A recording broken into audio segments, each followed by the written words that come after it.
हाल ही में एक short story पढ़ने में आई, वही आज आपसे शेयर करती हूँ।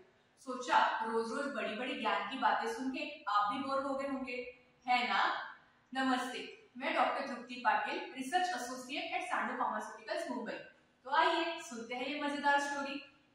एक बार कुछ फ्रेंड्स ने उनके कॉलेज के पुराने प्रोफेसर से मिलने का प्लान बनाया। ये सब फ्रेंड्स वैसे तो अपने अपने लाइफ में, करियर में वेल सेटल थे। पहले पहले इन सब ने अपनी बातें करने में, मौज मस्ती करने में, गप्पे लड़ाने में सब मशगूल थे। लेकिन कुछ ही देर में सबकी बातों का सुर, कुछ वर्क लाइफ बैलेंस, रोजमर्रा के तान तनाव, ऑफिस की डेडलाइंस और टारगेट अचीव करने का प्रेशर इन सब की तरफ मुड़ने लगा। अब ये सुन के उनके बूढ़े प्रोफेसर ने सबका मूड फ्रेश करने के लिए उनको चाय के लिए आवाज लगाया और खुद उठ के किचन से टी ट्रे और उसके साथ साथ plastic, glass, crystal, ceramics, paper, कुछ साधारण से दिखने वाले, कुछ बहुत महंगे दिखने वाले, ऐसे अलग अलग वैरायटीज के मग्स और कप्स लेके बाहर आए। प्रोफेसर ने अपने सारे स्टूडेंट्स को खुद से ही चाय लेने आगे बढ़ने कहा और सभी ने अपने अपने पसंद के मग्स और कप्स में चाय लेके मस्त चुस्कियां लेते एंजॉय करने लगे। उसी बीच उनके प्रोफेसर ने एक बात सबसे कही, आप सभी ने अपने अपने पसंद से अच्छे और महंगे दिखने वाले कप्स में ही चाय सर्व करके ली है और साधारण से दिखने वाले प्लास्टिक और पेपर के कप्स एंड मग्स पीछे छूट गए। ऊपर ऊपर से तो ये बहुत ही आम बात है कि आप सभी ने अपने अपने लिए सिर्फ बेस्ट ही चुना है। उन्होंने आगे कहा, आपको जरूरत तो थी सिर्फ चाय की, लेकिन आप सभी एक दूसरे के मग्स एंड कप्स कंपेयर करने में लगे रहे।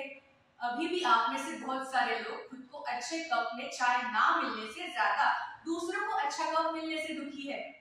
थ्री इडियट्स का वो फेमस डायलॉग आप सब जानते हैं ना, दोस्त फेल हो जाए तो दुख होता है, लेकिन वही दोस्त फर्स्ट आ जाए तो ज्यादा दुख होता है।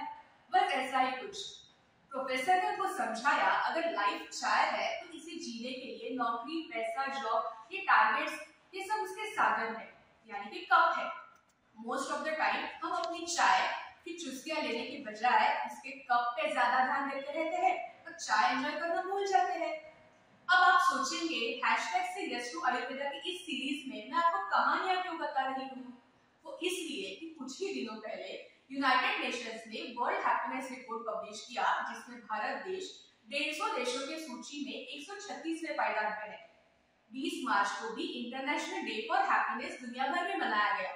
ये सब बातें लाइफ में हैप्पीनेस का इंपॉर्टेंस दर्शाती है, जो कि strong immune system, good heart health, physical and mental stress और एंजाइटी से लड़ने में, वर्क लाइफ बैलेंस करने में और लाइफ एक्सपेक्टेंसी बढ़ाने में और हेल्पफुल साबित होती है। आयुर्वेद में आचार रसायन बताया गया है। आचार रसायन रसायन चिकित्सा का एक रूप है जो मन और शरीर के इंटर रिलेशन यानी कि साइको न्यूरो इम्यूनोलॉजी पे आधारित है। न्यूरोलॉजिकल रिसर्च ने ह्यूमन ब्रेन में 50 से भी ज्यादा न्यूरोट्रांसमीटर्स, यानी कि सिंपल भाषा में कहे तो happy and sad hormones identify किए, जिनमें से कई मानसिक स्वास्थ्य समस्याओं से संबंधित है। इनके मात्रा में कम या अधिक होने से मनोवैज्ञानिक स्थितियां जैसे कि schizophrenia, depression, bipolar disorder, obsessive compulsive disorder यानी कि ओसीडी एंड एडीएचडी जैसे कई सारी स्थितियां उत्पन्न हो सकती है। ऐसे सारी कंडीशंस में आयुर्वेद ने बतलाया हुआ आचार रसायन, जिसमें अपनी पाचन क्षमता के अनुसार उचित मात्रा में दूध और घी का नित्य सेवन, पथ्य के हिसाब से संतुलित आहार सेवन, समजागरण स्वप्न मतलब उचित प्रमाण में निद्रा लेना, देश काल और ऋतु अनुसार दिनचर्या फॉलो करना, सद्रुत का पालन करना, ये सब हमें हैप्पी और हेल्दी लाइफ की ओर अग्रसर कराते हैं। I hope healthy life lead करने के लिए हैप्पीनेस का इंपॉर्टेंस आप सभी समझ गए रहेंगे। तो क्या बस हंसते रहिए और हंसाते रहिए, क्या पता कल दांत हो ना हो। नमस्ते।